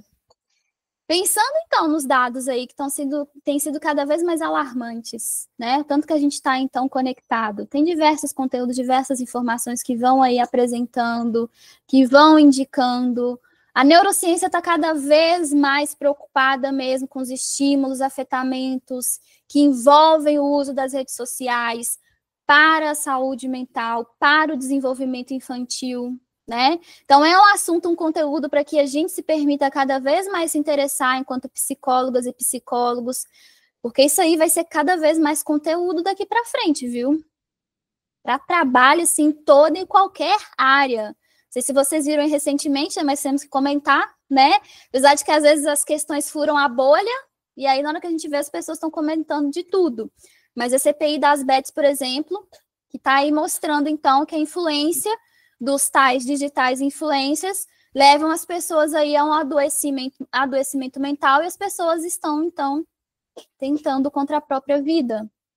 São casos muito próximos, muitas vezes, de nós. Fiquei sabendo esses dias de casos em Sarzedo. E a pessoa, ela não vê outra alternativa diante dela a não ser realmente o autoextermínio. Então, as influências que a gente vai recebendo, todas aquelas ações, todos aqueles estímulos que vão afetando, sim, a forma como a gente possa se reconhecer e vai se relacionar. Então, trazendo para vocês aqui essas notícias, né, que são aí muito consideráveis e que o nosso olhar profissional precisa se atentar de uma forma mesmo muito importante, muito significativa. Mais do que só querer saber, né, se informar, é entender, então, tanto que o nosso trabalho ele é útil, ainda que não tenha surgido ainda, né, ali no contexto de trabalho, ainda que o que eu atuo não tem tanto envolvimento, não tem tanto contato, mas é necessário para que a gente entenda os impactos que serão, então, agravados, apresentados a partir daí. Então, tem essa notícia da Secretaria de Saúde do Ceará, que está aí mencionando, né, fez em 2023 ainda, em 2025, isso então né, podemos considerar aí que, infelizmente, se tornou um quadro ainda mais crítico. Então, já estava alertando sobre o uso desenfreado de redes sociais e o desgaste das relações fora da tela. Não sei se vocês já passaram por aquela situação, mas eu já passei e é extremamente humilhante, eu diria, quando você vai se encontrar com alguém e a pessoa ela não tira os olhos do celular. Você marca o encontro com a pessoa e hoje está cada vez, inclusive, mais difícil, né? Apesar do que a gente vivenciou em relação à pandemia, enfim, mas aí você marca de encontrar com a pessoa, essa pessoa ela não tira os olhos do celular. Isso gera uma desconexão tão grande, né? Uma distância tão ruim, e que para a gente que passa por isso quando o outro está ali, tão vidrado no celular, de que essa pessoa ela não queria estar ali. Não tem como eu considerar que, eu estou preocupada aqui porque eu tenho que receber tal mensagem, eu tenho que saber como é que está lá em casa, eu tenho que ver não sei o quê. E aí você olha, a pessoa ela está mexendo nas redes sociais, ela está rolando a tela. Isso afeta a gente, né, enquanto amizade, enquanto pessoa próxima. Dá uma sensação desconfortável. Será que eu quero sair com essa pessoa de novo? Se agora que eu estou aqui, neste momento com ela, eu custei vir, me arrumei, me aprontei, eu estou aqui, essa pessoa está diante de mim e ela não tira os olhos do celular. E a gente está desgastando as nossas relações com as pessoas de dentro de casa por causa do celular. Hoje a gente manda uma mensagem, a pessoa lá do Japão, se ela estiver lá, ela recebe. Mas a gente não está conseguindo mais se relacionar com as pessoas no sentido mais significativo. A gente tem a mania de perguntar tanto, né, iniciar as conversas perguntando se a pessoa está bem, mas a gente não tem se permitindo, então, aprofundar sobre os sentimentos, falar sobre questões que sejam realmente mais profundas, né? Um comportamento que eu vejo muito, em que inclusive já me trouxeram, assim, enquanto insatisfação na terapia. A gente tem aquela mania, né, de ficar ali compartilhando reels com a pessoa e tal, e manda e devolve e tal. Mas e quando eu vou perguntar para essa pessoa como é que ela tá? Às vezes eu mandei o reels ali para a pessoa ver o meme que eu compartilhei e tal, mas eu não perguntei se essa pessoa ela tá bem. Eu não sei se ela tá passando por alguma situação ruim, se ela tá com algum familiar adoecido, né? Eu, particularmente, já entrei até em alguns conflitos de amizade, porque eu compartilhei sobre um luto e as pessoas veem, elas visualizam, mas elas não mandam uma mensagem. E aí, para a pessoa que ouve, que lê, pode ser ruim, mas para mim, quanto amizade, era importante que a pessoa soubesse que, olha, eu sei que você viu, eu compartilhei como forma de expressar como eu estava sentindo, e eu achei que fosse interessante, fosse importante para você, como uma pessoa que desgostar da minha amizade, que você tivesse falado algo, que você tivesse comentado. Então, o que era para estar nos aproximando, né, gerando, então, ali algum tipo, realmente, né, de intimidade com o outro, está fazendo a gente deixar realmente de ter interesse. Está gerando uma superficialidade em relação ao olhar do outro. Isso é preocupante. Outro sinal aí, né, de uma outra notícia nesse sentido, são quanto, então, as redes sociais estão sendo consideradas inimigas do romance. Não é à toa que você já deve ter visto aí os tais termos, né? E aí, pô, a gente podia dar uma brasileirada pelo menos, né? Que é o tal do love bombing, né? Que é bombardeamento de amor, ghosting, que é só a pessoa dar uma sumida, né? Outros que estão mostrando, então, os comportamentos que a gente tem adotado pela forma como a gente se relaciona. E que são bem dolorosos para quem sente, né? Para quem vivencia. Só é importante desconsiderar que a gente tem nomeado muitas coisas, mas o que é que a gente tem feito com isso? Perguntando também como psicólogo humanista. A gente tem, nomeado tantas coisas, e eu vejo as pessoas chegando na terapia, porque, olha, isso que eu estou sentindo é isso, mas isso que eu estou sentindo é tal coisa, aí eu entrei na internet e vi que isso significa isso. E tá, mas o que você faz com essas informações? Você sabe? Realmente faz sentido para você atribuir isso que você está sentindo a isso? Então, o que é que dá para ser feito? Né? Então, as redes sociais estão aí afetando a forma como as notícias chegam até nós. Trazendo aí discussões, né? Como a própria notícia aqui do Terra apontou. E a gente, então, assim, quando tem, então, discussão é bom, né? Levando para esse lado, assim, irônico, porque, no geral, eu me chateio com a pessoa, o que eu vou lá e faço? Eu bloqueio, eu silencio, né? Eu vejo isso muito surgindo também ali em sessão. E a pessoa traz isso como realmente se tivesse sido o fim do relacionamento. Não, porque aí a gente brigou e tal, e aí ele me bloqueou, ela me bloqueou em tudo. É mesmo? Como que é para você isso, né? Imagina se na vida fosse possível isso. Inclusive tem um episódio muito bom, viu? De Black Mirror, não sei se vocês já viram. Eulogy, né? Então é uma indicaçãozinha para vocês conhecerem. É um episódio bem sensível também, bem legal, mas que traz essa ideia irônica, né? A gente bloqueia a pessoa das redes sociais, a gente finge que não existe mais. E aí o episódio brinca com isso, né? Parece que a ex-companheira do cara falece, aí a filha entra, né, ali em contato a partir do aplicativo, da aplicação, para receber mais imagens da mãe. Mas o cara picotou, rasgou tudo, né? E aí, ironicamente, a gente tenta fazer isso, então, sobre aquilo que a gente gostaria no presencial, no virtual. Até a pessoa ser desbloqueada, como às vezes eu vejo que acontece, é trazido. E aí, realmente, você precisa lidar com o que você sente, né? Imagina se fosse fácil assim, bloqueei e pronto, acabou. Não sinto mais nada. Mas será que isso é útil para você ou é só para a pessoa? Né? Porque às vezes eu bloqueio a pessoa, ela realmente não vai precisar se responsabilizar em nada do que ela fez, né? É muito confortável, é cômodo demais. Ó, tô nem aí, bloqueei, tá bom, mas e aí? Como que fica isso internamente? Você sente que você vai ter que enfrentar isso daqui a pouco? Lidar com as emoções, com que você possa acabar lidando de lembrança? Ah, viu alguma coisa, lembrou da pessoa, e aí? E essa terceira notícia, né, que tem apresentado aí que o uso do celular pode afetar a vida pessoal, profissional e saúde. E é uma notícia alarmante para crianças e adolescentes. As crianças, elas estão cada vez mais tecnológicas, mexendo até muito melhor, né, do que as gerações anteriores, mas isso tem afetado e muito o aprendizado, a atenção.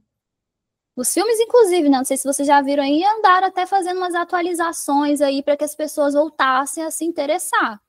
As séries também estão sendo cada vez mais reformuladas para que as pessoas voltem a prestar atenção, mas os adolescentes continuam cada vez mais e quiçá piorando em relação à percepção de si. As meninas ficando cada vez mais preocupadas com o próprio corpo, tendo comportamentos cada vez mais restritivos de alimentação. Os meninos, né, como a série Adolescência mostrou, tendo influências abusivas, absurdas em relação às relações. Então, é preocupante a forma como a gente tem deixado, de alguma forma, as redes sociais influenciar a forma como a gente se relaciona, determinando que é uma curtida, que é um like, que é um comentário que vai definir se eu gosto de alguém ou não. Mas aí trazendo também esse distanciamento, né? Já que era para aproximar, aí gera então esse afastamento, eu não preciso lidar, não preciso então, né, resolver minha questão com esse alguém, porque eu só bloqueio. Não preciso resolver esse atrito com essa pessoa. E aí, pensando nessa reflexão, né, em seguida, nesse sentido, será que a gente está desaprendendo de alguma forma a se relacionar? E eu pergunto isso preocupada para vocês enquanto psicólogo humanista da CP, né? Como eu mencionei no início, a gente tem uma preocupação realmente ali já muito significativa com a forma como a gente se relaciona, porque a primeira relação importante dessa pessoa quando ela entra no processo terapêutico da CP é entre pessoa e profissional. E se eu, Isla, me sentir desrespeitada enquanto pessoa e profissional, eu preciso informar essa pessoa. Isso faz parte do meu processo de incongruência. Eu preciso me permitir para que essa pessoa também se permita. Então, olha, fulano, a gente já marcou, você tem faltado, questões que possam surgir. E aí eu proponho essa pessoa, será que faz sentido para você? Como é que tem sido? E muitas vezes é um desafio. Às vezes a pessoa está se sentindo cada vez mais angustiada com o que ela aborda, com as questões que estão envolvidas na terapia. Sabe aquela coisa da neutralidade que a gente vê lá na psicanálise? Isso na ACP não funciona. Não funciona. Porque o próprio Carl Rogers já diria, né, que quanto mais a pessoa ela realmente se sentia ali, né, até o Freud também tem uma frase que eu julgo que ela é muito humanista, né? Como fica forte uma pessoa que está segura de ser amada, né?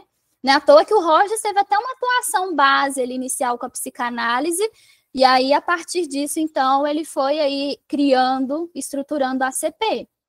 Mas entender, então, que se a gente não estiver realmente atento às formas com a qual a gente tem se relacionado, a gente não consegue nem permitir ao outro esse suporte, entendem?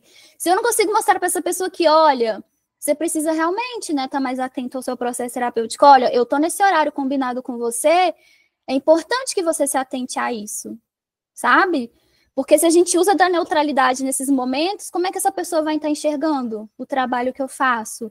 Como que essa pessoa está enxergando o processo terapêutico, né?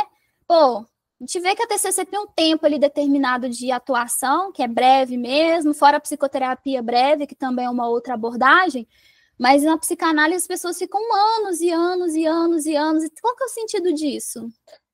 Essa pessoa, ela realmente está se permitindo ali evoluções? Na humanista a gente não tem? Não temos, realmente. A gente não trabalha no sentido da alta, porque a ideia é que a pessoa reconheça ali em que momento para ela já deu, ela possa pausar, ela possa ali então entender que o processo terapêutico dela agora segue com uma outra pessoa, com uma outra profissional, uma outra abordagem. Como psicoterapeutas, eu digo para vocês que o nosso trabalho ele é realmente temporário. Todo psicoterapeuta tem um prazo de validade. Às vezes eu estou anos com essa pessoa, anos. E aí? Como é que tá as evoluções possíveis? Como que eu ajudo? Como que eu estou apoiando essa pessoa? E se relacionar, então, para uma cepista, né, como eu falo, é importantíssimo. Porque se essa pessoa ela chega fragilizada, eu não vou ali, então, né, manter, deixar como esteja. Eu preciso que eu olhe para mim. Como que eu me relaciono na vida? Se eu tiver medo de conflitos na minha vida pessoal, isso vai aparecer no profissional. Aí eu nunca vou conversar, então, com essa pessoa para deixar claro para ela que, olha, como profissional, não sei o que, e falo com vocês assim, porque isso é quase, assim, algo que não é falado, né? A gente vê muito meme brincando aí com a atuação do psicólogo, da psicóloga, mas a gente não fala dessas questões. E eu falo para vocês como alguém que não se interessa, eu não me interesso pela posição de autoridade. Nenhuma cepista, no geral. Isso é muito confortável, né? Porque não tem ninguém vendo a gente daqui de cima e essa pessoa aqui embaixo. Nós estamos no mesmo nível, interessados. Então, eu não me interesso pela posição de autoridade, não faz sentido, mas é importante para mim que essa pessoa entenda como é se relacionar comigo. Ela não está se relacionando com o Rogers, ela não está se relacionando com o Jung, ela está se relacionando com a Isla, né? E eu estou aqui, interessada em te ajudar, então, a lidar melhor com essas questões. Mas a base do nosso relacionamento é importante, então, ser compreendida, né? E aí, falando ainda, né, sobre as questões relacionadas aí às abordagens e como é, né? Que a gente, então, agora reaprende, deixando já bem frisado aí, né? Um R maiúsculo. Pensando em cuidado, né? Trazendo ali, então, o que é aquela base, então, aí da proposta, da conversa, cuidar da gente para cuidar do outro. Trago para vocês essa perspectiva aqui do cuidado a partir do Heidegger. Não sei se já chegaram aí nessa parte, né? Mas eu já estou aqui, ó, fazendo o convite, que aí já dá bom, viu? Até se chegarem lá, vocês já estão entendendo, para não precisar ser como foi comigo, né? Apesar de saudades, professor Luiz, né? Já vi que vocês aí têm contato com ele. O Luiz Felipe foi meu orientador do TCC e de supervisão também, então foi ótimo. Lembro dele sempre que eu volto na fenomenologia existencial. Então, compartilhando com vocês que o Heidegger, ele, né, representante aí fantástico da fenomenologia, foi um filósofo, e ele tinha diversas percepções importantíssimas a partir mesmo, né, da nossa experiência humana. E que com relação ao cuidado, ele entende, então, que essa premissa era relacionada a cada pessoa. Então, pensando que a gente está falando, né, que, então existe muita contribuição, muita base das nossas relações iniciais, né? Tem sim. Só que a gente vai se tornando, vai fluindo para se tornar, então, aí seres independentes, né? Autoconscientes, a nossa carreira, a nossa vida, as nossas relações. E o Heidegger, pensando naquela ideia do design, não sei se vocês já ouviram falar, o professor Luiz, ele vai gostar de saber, né? que isso foi abordado, é o nosso ser no mundo, né? É o nosso jeito de ser, é o ser aí. Então, ele dizia que o cuidado está relacionado a esse próprio ser. Então, é o ser do ser humano. Então, eu tenho um ser amplo, tenho um ser total, e esse cuidado ele está atrelado a um desses meus jeitos de ser. E quando eu trago, inclusive, então, que está a partir do que até concebe, né, o ser que se constitui, é pensando na mãe, no pai, na avó, na tia, no tio. E quando, então, eu passo a assumir esses papéis, eu vou utilizar o meu ser, do meu ser, para me constituir. Então, será que eu realmente estou sendo a mãe que eu poderia ser para esse bebê? Ou estou tentando ser a mãe ideal que está sendo atribuída no mundo, né? Quando eu quero ser avó, quando eu tenho aquela expectativa imensa, né? Porque não, eu preciso ser avó, eu estou considerando a minha necessidade, eu estou considerando ali as pressões, expectativas que eu gero sobre os meus filhos, vocês precisam me dar neto. E aí tá, você é avó, mas eu vou ser avó para essa criança ou vou ser avó porque eu estou realizando a minha própria vontade? Pensando nesses papéis, né? Quando eu falo aqui, ó, do ser que concebe o ser e se constitui. Então, quando a gente fala de cuidado no sentido relacionado ao ser aí, ao nosso design, é um resultado de uma autocompreensão que a gente faz e de ações que possam ser transformadoras. Então, o Heidegger ele tem essa forma brilhante de mostrar que sim, é autônomo, né? Ainda que talvez eu esteja agindo de uma forma inconsciente, é meu, né? Eu posso, então, reconhecer todos os estímulos, fragmentos, não preciso ser exatamente a soma de tudo que eu vim sendo, sabe? Ah, eu, né, gosto, aprecio tanto a ideia da reciprocidade que eu vou tratar a pessoa do mesmo jeito que ela me tratou. Ok, né? Será que isso é transformador? Será que isso realmente é útil? Será que isso nos contribui da melhor forma? Será que isso me permite ser autêntica? Olha só, né? Então, trazendo esse sentido. Eu gosto, acho fantástico quando o Heidegger ele traz essa forma, porque, ó, dá aquela despertada que, ó, opa, pera lá, né? Então, a gente tem aqui mesmo muitas atribuições, vamos nos curar, vamos nos ressignificar, mas entender, então, que é o nosso ser do ser de alguém. É o ser do ser da Nath, é o ser do ser da Ana Lívia, é o ser do ser da Isla, é o ser do ser de alguém. E a partir daí, eu posso, então, me permitir estar autêntica. Levando, então, para o sentido da ACP, deixando aqui, né, das frases aí importantíssimas, maravilhosas do Rogers, do livro Tornar-se Pessoa, que, então, envolve, na prática, e aqui falando, né, trouxe exemplos, enfim, mas para mim isso aqui é uma base para a nossa atuação enquanto profissional de psicologia. Isso tem que nos permitir, então, nos diferenciar realmente enquanto pessoas profissionais que estão ali realmente empenhados, inspirados e voltados para uma ação, para uma atuação transformadora, significativa na nossa sociedade. Então, na prática da ACP, cuidado, como sugestão e propostas do Rogers, é quando a gente deixa o outro ser quem é. E aí, trazendo essa frase para vocês, que é uma das mais maravilhosas, assim, e que ele fala, né? Que a minha filosofia é simplesmente ser eu mesmo e deixar outra pessoa ser ela mesma.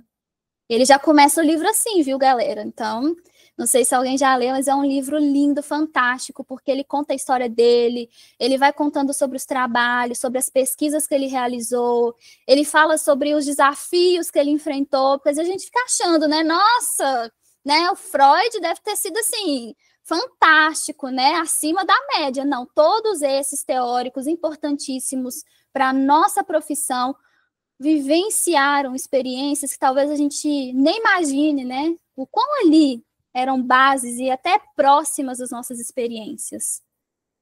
Um outro aspecto é quando ele fala, né? Ele permite e ele entende que ele pode ser ele também a partir do que ele reconhece. Então, eu deixo o outro ser quem é e eu também posso ser quem eu sou. E aí ele fala, eu descobri que eu sou mais eficaz quando posso ouvir a mim mesmo, aceitando-me, e quando posso ser quem sou. E que ele, inclusive, considerava como uma base necessária para a transformação. Não sei se vocês já ouviram aí, viram a frase que ele fala, né? Quando me aceito como sou, então eu mudo. E aí, realmente, é o impacto. Que aí eu entendo, né? Que, ok, então, até aqui eu estava sendo assim. E a partir daqui, então, eu posso ser também quem eu quiser. E aí é fantástico. E é o que eu proponho todos os dias, como profissional, como pessoa, quando eu estou ali em contato com alguém, é esse reconhecimento. As nossas dores não precisam nos definir. As nossas mágoas, nossos sentidos anteriores não precisam ser levados adiante. E como que ele propõe isso para além dessas frases? Quando a gente fala das atitudes facilitadoras. Já ouviram falar? Conhecem algumas? Estou perguntando aqui, né, para entender aí, já propor, ó, aproveitarem também, né, para ser útil para o papel de vocês enquanto profissionais, que ainda que sejam atitudes aí voltadas à atuação da ACP, é essencial para toda e qualquer abordagem. Esses dias eu estava até vendo uma galera lá do... Tem até um grupo assim, né, falando um sentido assim de bolha no Twitter, que agora é X, que comentam, né, que as atitudes facilitadoras do Rogers em relação à ACP são base para qualquer abordagem, qualquer atuação profissional, para o RH, para a clínica, para social, para educacional, que inclusive o Rogers também desenvolveu pesquisas apoiando o cenário educacional, né? Ele e o Paulo Freire, assim, ó, lado a lado, porque ambos acreditavam realmente na educação transformadora, desde que respeite mesmo o estudante, a criança, o adolescente no seu pleno desenvolvimento. Então, pensando aí, trazendo para vocês, né, no que é que essas atitudes facilitadoras elas apoiam e elas orientam para que eu possa ser quem eu sou e eu deixe o outro ser quem é pensando nisso aqui, ó. A congruência. Eu até falei, né, em um determinado momento com vocês que eu me permito ser congruente. Então, é quando eu tenho a capacidade de ser autêntica, de ser verdadeira comigo mesma e com a outra pessoa. Então, se eu vejo que eu estou sentindo algo, eu não escondo isso, porque quanto mais eu escondo, mais, ó, voltando no início, eu estou reprimindo as minhas emoções. E aquilo vai se acumulando. Aquilo vira um dito lixo emocional, né? Falando assim. Então, às vezes vai piorar até minha relação com essa pessoa. Então, se eu deixo a oportunidade passar como psicoterapeuta de falar algo que seria importante para essa pessoa que eu atendo, talvez na próxima vez eu vou estar com um acúmulo de alguma outra situação e talvez eu não vou reagir da melhor forma. Isso é algo que o Rogers, inclusive, falava sobre essa questão da congruência. Então, se eu tenho a capacidade de ser autêntica, se eu me permito, se eu gero em mim essa possibilidade, eu vou falar dessa emoção de uma forma que vai permitir ao outro se entender. E permitir a ele também ser congruente. Então, se eu falo de mim, esse outro também vai poder falar dele. E ambos nós vamos avançando na nossa relação. Então, olha, eu fiquei chateada, né? Olha, talvez isso aqui não faça tanto sentido, né? E eu gostaria de saber o que você acha. Trazendo um pouco mais específico para vocês o exemplo, atendendo uma pessoa, né, a gente estava seguindo um processo terapêutico fantástico de 1 ano, 2 anos, e eu percebi que a pessoa começou a sumir, né, e até então estava pensando se estava tudo bem, entendendo que ela pudesse estar enfrentando questões desafiadoras. E aí, no final do ano passado, retrasado, eu não lembro, a pessoa sumiu definitivo, assim, né, a gente tinha sessões ali definidas, marcadas, ela não apareceu. Eu mandei uma mensagem no WhatsApp, ela não respondeu. A gente se seguia ali no Instagram e eu entendi que pudesse realmente utilizar aquele espaço da melhor forma. Eu mandei uma última mensagem. Eu falei, olha, fulana, eu tô te mandando uma mensagem aqui, porque eu te mandei uma mensagem no WhatsApp, você não respondeu, e estou te compartilhando que essa não é a minha forma de trabalhar. Eu me preocupo com você desde ali as nossas sessões, os nossos acompanhamentos, e eu queria saber se você poderia me dar um feedback a respeito da minha atuação. Teve alguma coisa que eu fiz, que aconteceu, que você entendeu que não fizesse sentido, para que a gente então pudesse entender juntas e eu saber, né, como eu posso melhorar daqui para frente em outros atendimentos? E aí eu não tive resposta imediata. Essa pessoa depois voltou lá no WhatsApp, se desculpando, falando que realmente estava vivenciando questões muito desafiadoras no momento. E aí, então, ela interessou-se em seguir sendo atendida, né? Eu fui sincera com ela, fui honesta, sabe? Talvez esse momento com ela ia afetar até os outros atendimentos. Percebem? Então, eu ter sido clara com ela permitiu com que, inclusive, ela sentisse que ela era valiosa no processo dela. Não era só uma relação de terapeuta e cliente. Era uma relação realmente ali de vínculo. Era uma relação positiva.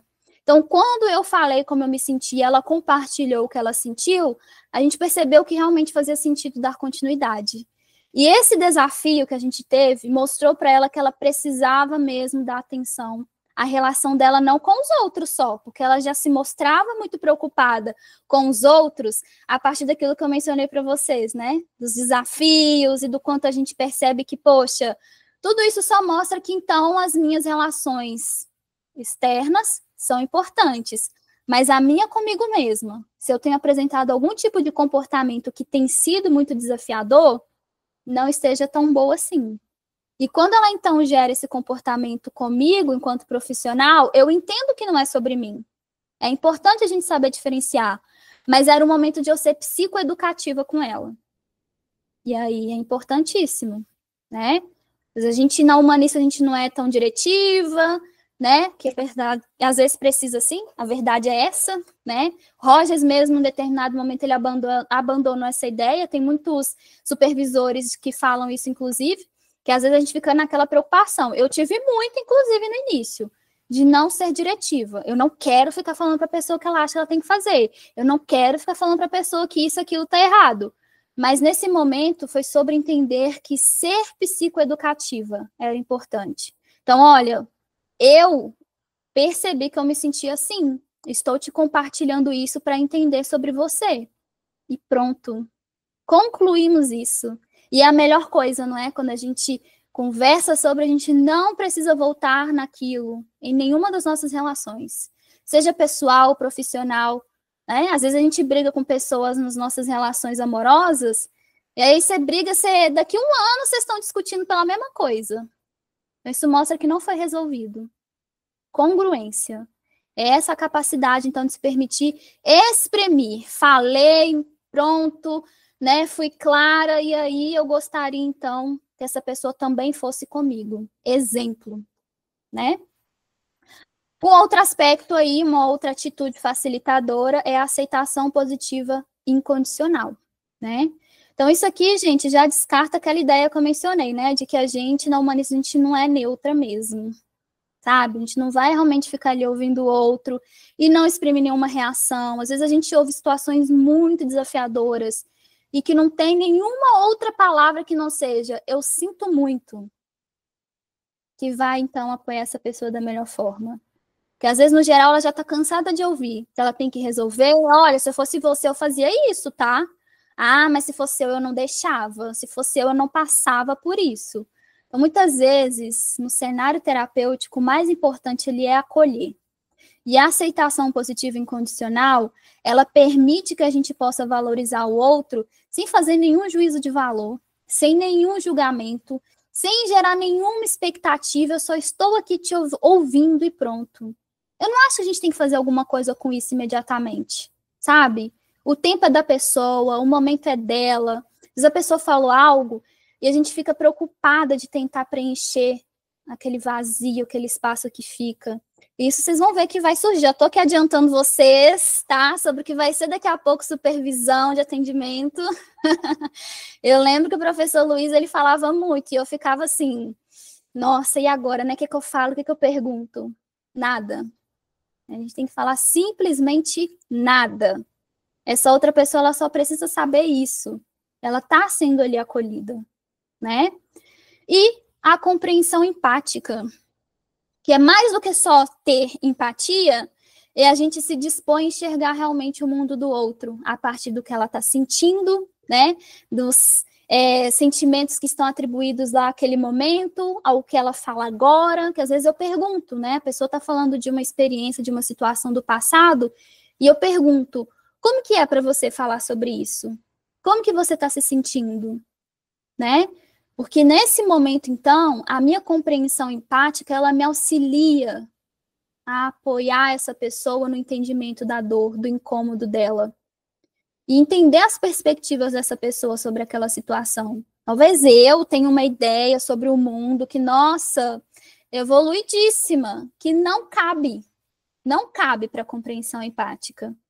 É sobre eu me abster de toda e qualquer ideia que eu tenho do mundo, né, das relações, de eu achar que a pessoa deveria fazer aquilo outro, é ouvir a ela. Eu saio do meu lugar, então, de privilégio, né? Então, às vezes, a gente é chamada de doutora, isso eu vou falar com vocês, me dá uma coisinha no ego, mas não é realmente tão importante quanto você perceber que uma pessoa ela está conseguindo se abrir com você, ela está conseguindo reconhecer as potencialidades dela, viu? Então, essas atitudes facilitadoras, elas são aí para a vida profissional, em qualquer área que vocês se permitam seguir. É compreender que vocês vão lidar com pessoas inimaginadamente diferentes umas das outras. Mesmo que a idade ali seja próxima. A gente vai lá e lê um artigo que fala que crianças em fase de desenvolvimento, não sei o que, tem esses comportamentos. Não. A Isabela vai ser diferente da Maria, que vai ser diferente da Carol, que vai ser diferente da Ana Clara. E a gente tem que se permitir compreender isso. Parar realmente de esperar aparecer na nossa frente aquilo que o DSM apresenta. Até porque, também para as nossas relações no geral, a gente consegue evitar muito menos suposição. Se eu posso perguntar se eu posso ser congruente, e congruente me permite ser autêntica, para que eu vou ficar tentando imaginar que essa pessoa está se sentindo desse jeito por causa de tal coisa? Né? Seja de positivo ou de negativo. Eu não tenho que ficar tentando imaginar, idealizar o que é que está acontecendo com essa outra pessoa. Eu posso ser congruente, ser autêntica naquele momento, abordar, compreender. Se a pessoa está muito feliz, olha só que espaço legal para celebrar junto com ela. Se a pessoa está triste, ou se eu estou incomodada com essa pessoa, eu quero saber sim, por que não? Isso possa nos ajudar na nossa relação. Expressar o que a gente sente com mais autenticidade. É uma coisa que é muito necessária para a nossa vida, principalmente nessa era, né, de redes sociais, que a gente só vai lá e compartilha um meme, uma imagem que vai estar falando o que a gente sente. Aí, às vezes, a gente não lida com a coisa do jeito que deveria. Então, a gente sente, a gente reconhece e a gente expressa. Pode ser que, do outro lado, a gente não vai receber uma pessoa muito acolhedora, muito interessada. Ainda assim, é necessário. E a gente permita que essa possibilidade exista. E termos menos trocas mesmo, convenientes e mais reciprocidade, né? Porque às vezes a gente vê o outro com interesse e muitas vezes a pessoa ela nem se sente tão confortável. Já pararam para pensar nisso? Sabe? E aí a gente usa isso muitas vezes ali nos cenários de trabalho, corporativos. Falo com vocês até por ter atuado, né, por tanto tempo aí em RH, startup, e perceber como muitas vezes isso gerava tanto conflito, né? Porque eu fazia algo para já esperar mesmo que essa pessoa fizesse e falasse tal coisa, mas não fala porque a pessoa não tem obrigação. Agora eu faço porque para mim isso é importante. Se a outra pessoa ela se sentir à vontade, que bom. E é isso que importa. Então, nossa compreensão empática em relação a todas as nossas tarefas e atuações nos oferece essa liberdade. Eu não preciso tentar ficar idealizando, imaginando nada. Eu posso entender se essa pessoa estiver disposta a me compartilhar, se ela já estiver inicialmente trazendo, se não, eu posso perguntar. E eu posso dizer o que eu sinto. Olha como isso já facilita, né? Esses 3 pontos, essas 3 bases iniciais, dessas 3 atitudes facilitadoras, já nos ajudam a lidar muito, né? Com aqueles 5 primeiros desafios mencionados e que dirá qualquer outro. Então, para o processo de autocuidado, é entender, então, que ele, no sentido terapêutico, ele preserva, né? Que a gente estiver construindo o que for possível ali de ser descoberto. Então, a gente vai conseguir obter um espaço terapêutico que ele é livre de performance. Eu, como profissional, Eu não tenho que ficar tentando te dizer a coisa que é mais necessária, que é mais uau. Ainda que o pessoal goste de postar muito no Twitter, né? Não sei se às vezes vocês veem, às vezes vai lá para o Instagram, o tal do minha psicóloga disse que não sei o que, não sei o que. Não. A intenção aqui não é essa. A intenção aqui é que você se permita reconhecer que você se sente livre e capaz, então, de exercer o que você precisa. Conseguir obter mais reconexão interna. Então, essa pessoa, ela sabe que naquele momento, então, da sessão, falando daquilo tudo, reconhecendo como ela se sente, e tendo, né, uma pessoa que escuta, que vai reconhecer ali as necessidades, as emoções, vai ajudar ela a entender a ela de uma forma que antes nunca tinha sido possível. Chegar numa profundidade ali de sentimentos que talvez antes ela nunca tinha conseguido acessar. Para obter um reconhecimento realmente que seja mais legítimo e acolhedor dela. Então, sim, eu me senti com raiva, sim, eu senti ciúme, sim, ainda que eu não ache que seja bom mesmo. Mas a situação me despertou isso. Então, esse autocuidado fantástico. A gente não vai conseguir evitar todas as emoções. Já digo para vocês assim, não adianta, né? A gente poderia fazer cursos e cursos e cursos para ajudar as pessoas a entender isso, mas é a resposta mais clara e concreta. A gente não evita todos os sentimentos, porque eles estarão nos trazendo respostas às situações. Agora, talvez, se a gente começar a reconsiderar situações que a gente se insere, a gente vai conseguir, então, entender, né? Que, será que eu preciso disso mesmo, né? Será que realmente eu preciso lidar com tal coisa, né? Nesse sentido.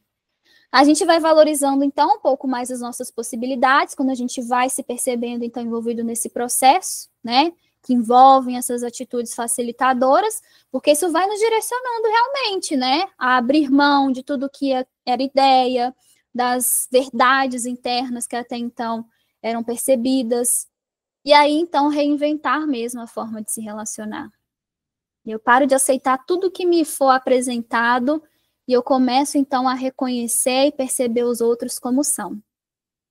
E é até interessante isso que eu trago para vocês, porque às vezes surge, né? As pessoas no processo terapêutico se percebem avançando, elas ficam preocupadas de que elas fiquem sozinhas. Às vezes surge esse comentário de que o autoconhecimento ele é meio solitário, né? Mas por quê?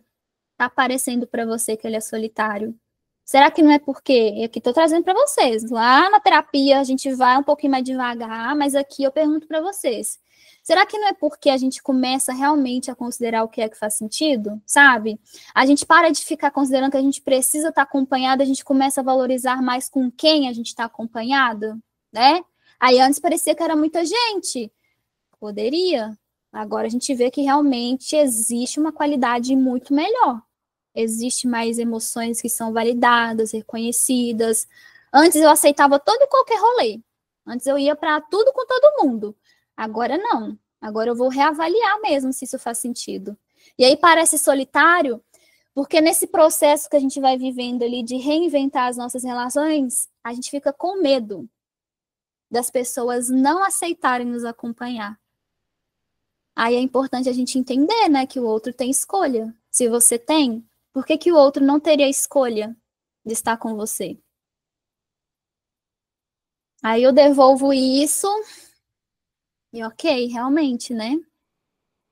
E a gente ter escolha, pensando lá, né, no que o Heidegger traz, né, é o nosso ser do ser, por que não? Por que seria um problema? E aí, então, pensando em tudo isso, né? Como que a gente segue aí para ajudar, então, cada vez mais as pessoas, pensando em si mesma, construir um futuro com relações de maior qualidade e mais significativas, né? Será que é acessando cada vez mais redes sociais? Criando essa ideia fantasiosa e idealizadora de que a gente vai se conectar com mais pessoas? Sabe? A gente cria hoje daily, a gente cria close friends, a gente cria não sei o quê, e aí eu abro um WhatsApp só para isso, aí eu abro o WhatsApp para aquilo, aí eu crio um TikTok só para coisas profissionais, eu crio um TikTok para pessoais. Será que é assim? Será que é descartando as nossas relações ditas ruins, né? Essa relação realmente não tá boa, não vai dar. A gente cria um conflito com a pessoa, a gente já tá abandonando ela, não quero saber, né? Agora eu vou criar novos. Eu não cuidei na anterior. Como é que eu tô pensando já vou começar a ter relações positivas? Como é que fica essa relação, né? Eu trago isso muito, inclusive, em processo terapêutico, falando das nossas relações de amizade ali da infância e da adolescência, né? A gente chega na fase adulta, e principalmente ali no processo de autoconhecimento, a gente começa a ficar chocada, né? Chocado de quanta coisa realmente estava errada na relação. Nossa, como assim? E aí parece que a primeira opção é descartar a relação. Tá, mas não tem espaço também para considerar o quão ruim a gente possa também ter sido, né? Analisar o quanto eu poderia ter falado sobre como eu me sentia em diversos momentos, né? Será que é abrindo mão, então, de toda a oportunidade agora de falar do que eu sinto? Ah, não, eu evito qualquer sentimento ruim.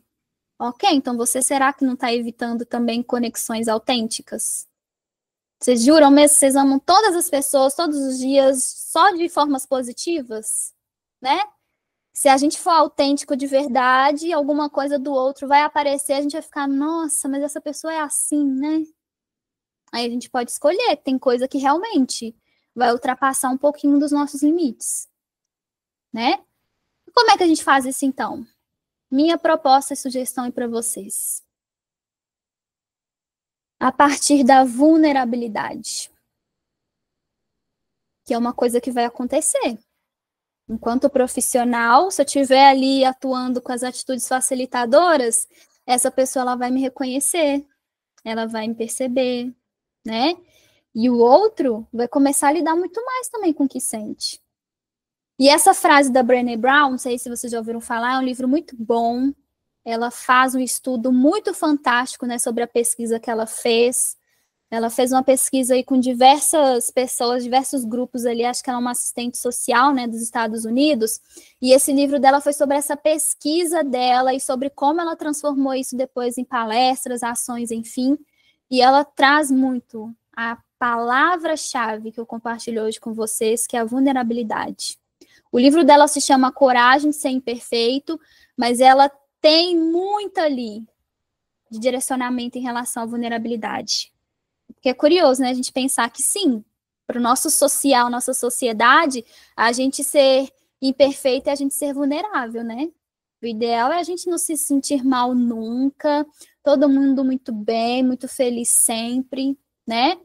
Só que essa frase da Brené Brown ali, uma parte do livro, é fantástica para a gente entender isso. E ficar vulnerável é um risco, sim, que a gente tem que correr se a gente quiser experienciar conexão, seja com a gente mesmo ou com o outro. E que é algo que ela traz muito assim no decorrer do livro. Então, vulnerabilidade é uma chave essencial para que eu me reconheça no outro, o outro se reconheça em mim também. Porque se eu não me sentir à vontade com essa pessoa, se eu não considerar nem um pouco a minha autenticidade, o que será que esse cenário está me trazendo? Né? Então, como ser vulnerável, né? Como usar, então, dessa permissão para se considerar em suas relações? Trazendo aqui perspectivas do livro, que se associam muito com a ideia da psicologia humanista, né? Ela traz aí 6 tópicos importantíssimos para serem considerados e para aí, ó, se permitirem considerar, testar, entender a partir da prática de atuação, né?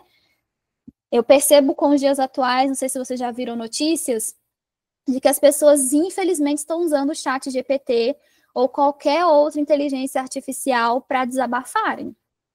Então, a gente precisa, sim, se manter atualizada. A gente pode criticar? Pode. Eu mesmo critico, mas eu já fui lá testar e realmente, viu? É chocante. Você joga lá uma angústia, uma insatisfação, e o chat GPT super responde interessado. Só que o problema é que é completamente mesmo diferente da terapia. Você vai estar ali 50 minutos, 1 hora, você não vai poder fugir dali. Às vezes no chat GPT você joga lá a pergunta, ele te devolve a resposta, você vai viver a sua vida. No outro dia você não está nem lembrando, né? Mas as pessoas têm recorrido lá. A gente precisa se permitir se diferenciar dessa ferramenta, porque ela está nos copiando, sim. Né? E aí como é que a gente então se permite se diferenciar? Praticando, sim, a nossa própria autocompaixão. Porque a gente fica mostrando para as pessoas que a gente é perfeito, principalmente se a gente abre lá um Instagram profissional para poder mostrar uma ideia, Será que essa pessoa ela realmente vai se aproximar de mim ou ela vai estar ali considerando que, nossa, eu não tenho nem coragem de desabafar com a pessoa, sabe? Não, isso a gente ouve muito, né? Infelizmente. Ser, então, imperfeito é ser humano, como ela mesma já tinha proposto ali no livro. Se tratar com a mesma gentileza que a gente trata, então, quem a gente gosta, né? Lembram lá da primeira pergunta que eu fiz? E recorre, então, a isso. Se eu me permito considerar o outro com tanto valor, esse valor ele está em mim também. Existe essa capacidade de reconhecer valor em mim. Falar sobre os nossos sentimentos. A gente se permitir nomear o que sente, não ter medo de expressar emoções reais. Porque sim, toda e qualquer emoção ali é extremamente válida. Não esperar estar pronta para expor. A nossa vulnerabilidade ali, ela acontecendo de uma forma autêntica, ela é poderosíssima. E a vulnerabilidade, como a Brené Brown ela sugere, exige ação antes da certeza. Se a gente ficar esperando muito para agir, a gente não vai agir. E não vai agir da forma mais autêntica. Então, agir com medo é um ato de coragem. E como, então, se permitir ser vulnerável? Ainda pensando nesses próximos 3 e no que é possível de considerar depois de expor os sentimentos, de se permitir ser imperfeito e falar o que sente. É importante escolher com quem a gente vai se vulnerabilizar, sim, viu? Quem sou eu para falar que não? E é importante considerar. Nem todo mundo vai merecer realmente conhecer mais a nossa história. Não assim, né? Imediato, talvez, com tudo ali que se apresente. A gente precisa entender um pouco mais. Quem é essa outra pessoa, né? Como eu posso conhecê-la melhor? Principalmente para pessoas introvertidas, né? Que é um desafio ainda maior se permitir se abrir. Então, reconhecendo já essa questão. A gente tem que se permitir mesmo confiar as nossas vulnerabilidades a quem demonstrar empatia e respeito, porque não adianta, né, a gente sair falando assim e o outro nos ferir ainda mais com o que for falar. Se permitir ser vista tentando, né? Daqui a pouco vocês vão estar aí, então, né, em atuação, execução, enfim, e a gente fica naquela, não sei, né, se eu crio um Instagram, ouço muito, às vezes, também. Profissionais de psicologia também, formação que posso atender, que tenho atendido, tenho a honra hoje de apoiar a essas pessoas nos seus processos de autoconhecimento, a gente fica com vergonha, né? Eu gravar um vídeo? Não, por quê? Qual que é o problema? Mas porque vão me ver tentando. Na verdade, as pessoas vão te ver conseguindo. Tentando é uma coisa que você tá ali todos os dias, a pessoa não tá nem lembrando. Te garanto isso. Agora, se você estiver lá se expondo, se permitindo, as pessoas vão te ver conseguindo. Hoje eu estou aqui conseguindo com vocês. Hoje eu estou aqui apresentando tantas ideias, possibilidades, de uma Isla que foi uma universitária, uma psicóloga em formação, que talvez nem considerava que antes ela ia expor o que ela pensava, o que ela falava, né? Porque como assim? Não, morro de vergonha se eu falar uma coisa errada. Não, eu tenho certeza que só de eu estar preocupada com isso, eu não vou. Eu vou buscar realmente referência, embasamento para não falar qualquer coisa, sabe? Então, olha só, a gente se permitir trabalhar em cima realmente daquilo que é dor, daquilo que é incômodo, porque isso vai fortalecer a nossa relação com a gente e com as pessoas, sabe? Se a gente ficar tentando mostrar algo que a gente não é, talvez não vai gerar um retorno tão satisfatório assim. E desconstruir todo e qualquer padrão de perfeição. E como ela já propunha no livro, né? E é muito bacana essa parte. Porque o perfeccionismo, ele é um escudo contra o medo da vergonha. Então, quanto mais a gente fica ali, né? Adiando entregar algo, principalmente aqueles estudos, né? Aquelas provas, aqueles trabalhos, aquelas coisas que não, eu quero entregar o melhor. E aí a gente fica adiando. Mas às vezes começou um tempão antes. E aí, cada dia, cada semana, a gente está mexendo em uma coisa. Por quê? O que eu sinto em relação a isso? Será que não é vergonha? Né? E a gente precisa, então, enfrentar essa ideia. A Brené, ela sempre convida ali, então, a considerar essas possibilidades, essas capacidades, porque não tem nada aqui, né, que não esteja considerando o maior reconhecimento de todos, é que a gente é ser humano, sabe?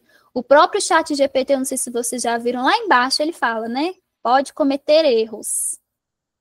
Então, a gente também comete ainda mais. Os nossos erros é que com certeza nos levam a uma evolução, e essa evolução nos permite, então, cada vez mais evoluir, progredir, criar outras ideias, outras possibilidades. Se a gente ficar mantendo demais a forma anterior de fazer as coisas, a gente não está contribuindo, talvez, da melhor forma para quem está chegando, para quem está vindo, né? Pô, hoje a gente lida com uma psicologia completamente diferente de quando ela surgiu, né? Será que a gente precisa falar das coisas da mesma forma? E aí, para fechar, então, com vocês, né? Essas ideias, e de novo, né? Mais uma frasezinha aí do Rogers para, né, abraçar ainda um pouco mais aí esse encontro, essa conversa de hoje, essa aula, para propor para vocês, então, uma atuação cada vez mais humanizada, mais autêntica, mais compreensiva. Essa frase dele é fantástica. Ele fala que gostar da pessoa pelo que é, deixando de lado as expectativas do que quero que ela seja. Essa pessoa pode ser eu. Deixando meu desejo de adaptá-la às minhas necessidades, eu outro. É uma maneira muito mais difícil, porém ela é muito mais enriquecedora para se viver uma relação íntima satisfatória. E olha que ele estava falando isso, então, para os nossos atendimentos, né? Que dirá, então, para as nossas relações, no geral, com as pessoas do nosso social. Percebem? Então, tudo isso, galera, tudo que eu compartilhei, que eu propus, a ideia é pensar isso. Vocês estarem aqui hoje, ficando até o final, compreendendo tudo, entendendo. É importante para entender que essas perspectivas vão levar vocês a cuidar de pessoas, de histórias, de necessidades, de dores, de uma forma muito, muito, muito mais humanizada, muito mais acolhedora. E que o ChatGPT realmente não vai conseguir copiar, não, viu? E é isso, então. Gente, que aula, Isla. Estou aqui impactada. Eu acho que eu anotei umas 5 páginas. Tanto conhecimento que você trouxe. Antes de introduzir as perguntas e de fazer alguns comentários, eu gostaria de convidar a gente a ser autêntico e abrir as câmeras para que a gente possa fazer um print dessa aula maravilhosa. Vou pedir meus companheiros aí de Liga, Ana e Leandro, para fazerem esse print para a gente. Então, abram as câmeras, já vamos colocar tudo que a gente aprendeu aqui em prática, né? Tá deitado na cama, não tem problema, autenticidade. É isso aí. E vamos lá. Então, 1, 2, 3.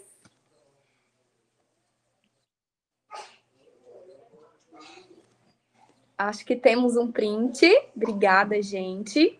E aí, eu já vou pedir para quem tiver alguma dúvida, algum comentário, já ir mandando no chat. Se quiser falar, levanta a mão para a gente se organizar aqui, né? Organizar melhor a metodologia dessa circulação da palavra. E assim, gente, eu tô impactada.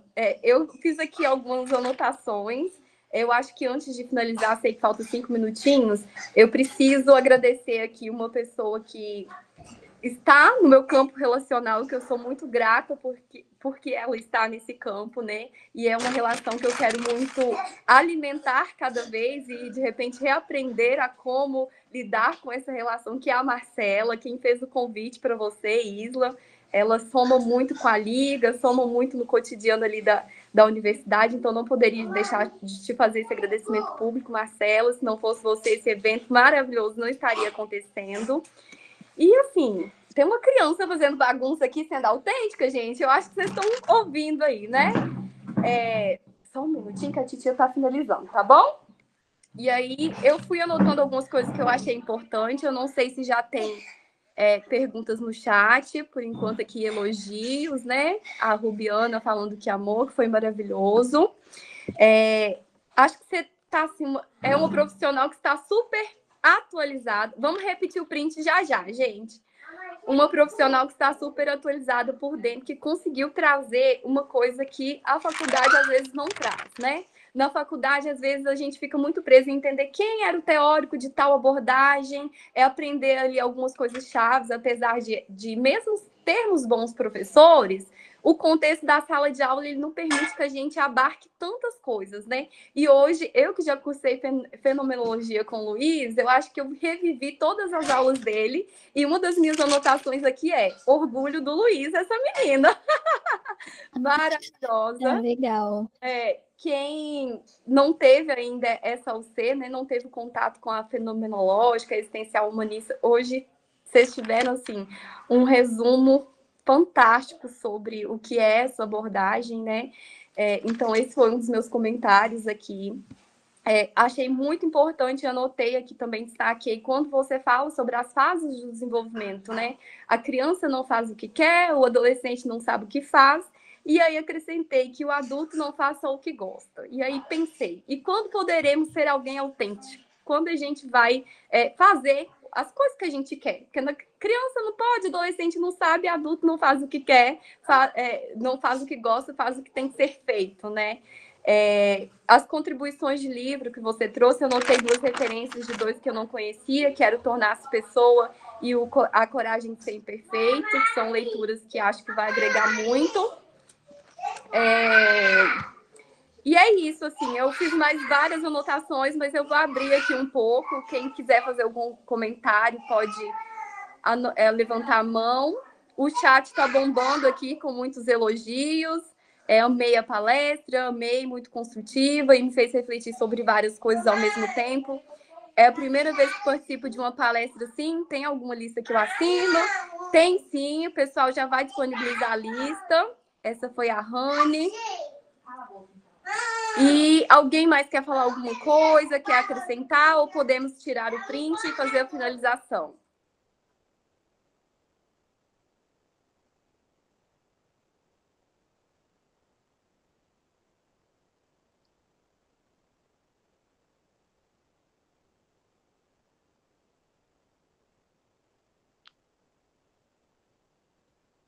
Mais uma dúvida, considerando o nosso horário, vou convidar vocês para a gente repetir o print, abrir de novo as câmerazinhas e para acompanhar a gente nas redes sociais. Em breve a gente vai fazer um chamado lá para que mais ligantes se juntem a gente. Vou ter que voltar ao meu caderninho. Teve uma coisa que eu anotei aqui também, que tem aula que só a lápis faz. Nath, Oi? a Marcela e a Ana parece que chegaram a levantar a mão. Não sei se elas têm dúvidas. Eu não estou vendo aqui ainda, mas agora apareceu. Marcela, vou passar a fala então para você e a gente passa para a Ana e finaliza em seguida. Eu quero agradecer, né, a Isla por ter aceitado esse convite. Eu acho que a Nath já disse tudo, foi extremamente construtivo para a gente. E agradecer também, né, a equipe aí da Lápis, que sempre faz um evento maravilhoso, aulas maravilhosas. E é isso. E deixar o recado também que o nosso sorteio vai sair em breve, o dia, né, e o valor certo. Então, para o pessoal ficar ligadinho lá no nosso Instagram. Maravilhosa. Ana, levantou a mão. Na verdade, queria também passar uma visão, assim, porque eu nunca tive contato com a humanista até então, e eu fico muito feliz de estar dentro da Lápis e isso ter sido proporcionado para mim, sabe? Até então eu tive contato com outras, né, várias outras, mas eu sempre quis ouvir um pouco melhor de alguém que tem propriedade para falar sobre isso, né? E eu acho que eu recebi isso de uma forma tão boa, assim, eu acho que trouxe um quentinho no meu coração que eu não achei que eu teria, sabe? Às vezes a gente aprende uma abordagem e a gente fala, essa é a minha. Aí depois a gente aprende outra e fala, não, eu acho que agora essa é minha. E aí agora eu confesso que bateu a mesma sensação, inclusive quero me aprofundar mais, conhecer um pouco mais, porque eu já li também A Coragem de Ser Imperfeito. Eu fiquei apaixonada, assim, foi uma das coisas que mais me conectou em relação ao autoconhecimento e principalmente na psicologia também. E pretendo muito ler Tornar-se Pessoa, já é um dos livros que está na minha lista, né? Além disso, um dos pontos que mais me impactou, né, foi sobre a questão das redes sociais, porque o quanto ações que a gente tem depositado, né, a gente tem dependido de alguns pontos para que o nosso relacionamento seja algo definido como bom ou ruim, né? Então, se a pessoa ela me marcou nas redes sociais, se ela me se ela postou uma foto comigo, se ela curtiu a minha foto, se ela repostou a minha foto, né? O quanto a gente tem colocado esses parâmetros hoje em dia para definir o nosso relacionamento, se ele está no estado bom ou não, sabe? O que é um pouco preocupante, né? Então, eu concordo muito com essa questão de a gente tornar, né, transformar cada vez mais as nossas relações. Também tinha um ponto que eu achei muito interessante sobre a gente tentar reconstruir, né, as nossas relações. Parece que antigamente a gente tinha um pouco mais de dificuldade por conta da distância física, né? E também por muitas construções errôneas que a gente foi trazendo ao longo do tempo. E agora, né, que a gente consegue se permitir falar mais sobre os nossos sentimentos e tudo mais, isso tem sido um pouco depravado por conta das redes sociais, né? A gente vê informações demais e esse contato excessivo com as redes sociais tem distanciado a gente. Então, até que ponto isso tá sendo ok ou não, sabe? Então, me fez pensar sobre várias coisas, mas acho que esses pontos foram os principais. Então, queria muito agradecer a Isla. Foi muito, muito, muito bacana. Ai, legal, obrigada pela participação, pelo convite, viu, Marcela? Foi ótimo estar aqui, né? Me emocionei muito, assim, né, por trazer algumas coisas. E, Ana, seja bem-vinda à Humanista, viu, aquelas? Muito obrigada. É isso, gente. Mais alguém deseja falar? Isla, quando você fez parte de alguma liga, qual foi a liga acadêmica? Ah, boa pergunta, não mencionei, né? Eu participei, na verdade, de uma liga da psicologia humanista voltada a hospitalar, né? E era lá da PUC. Então, foi na época ali, antes da pandemia, inclusive, sabe? Mas foi ótimo. Então, assim, quando eu participei da liga, eu saí também com diversos aprendizados. Era ótimo, né? Os encontros que traziam ali ideias, como você mesmo mencionou, Nath, porque a gente sai da faculdade tendo uma base e, realmente, se a gente não se permitir individualmente ali, né? Essa autonomia de obter conhecimentos, a gente sai muito perdida, né? Então, quando eu participei da liga, para mim foi fantástico, e eu tinha uma ideia, uma vontade de fazer parte ali da hospitalar. Depois de ver os desafios, eu pensei bem, né? Então, já foi ótimo por aí também. Então, tanto a gente consegue se aproximar do que a gente gosta, quanto também repensar algumas ideias, né? Isso, muito importante. Ótimo você falar disso, né? A importância do movimento estudantil e desse protagonismo na nossa formação também, né? Gente, então, se ninguém tem mais perguntas, vou agradecer mais uma vez a Isla por tantas contribuições. Eu acho que todo mundo saiu com o coração, assim, um pouquinho mais humanista. E é isso, que a gente sai afetado muito positivamente, que a gente vá descobrindo formas de como manter a nossa autenticidade no mundo que quer ver a gente em caixinhas, em formas, né? Muito obrigada a todos, até a próxima aula. E bom sábado. Só a fotinha, Nath. De novo, bora? Por favor.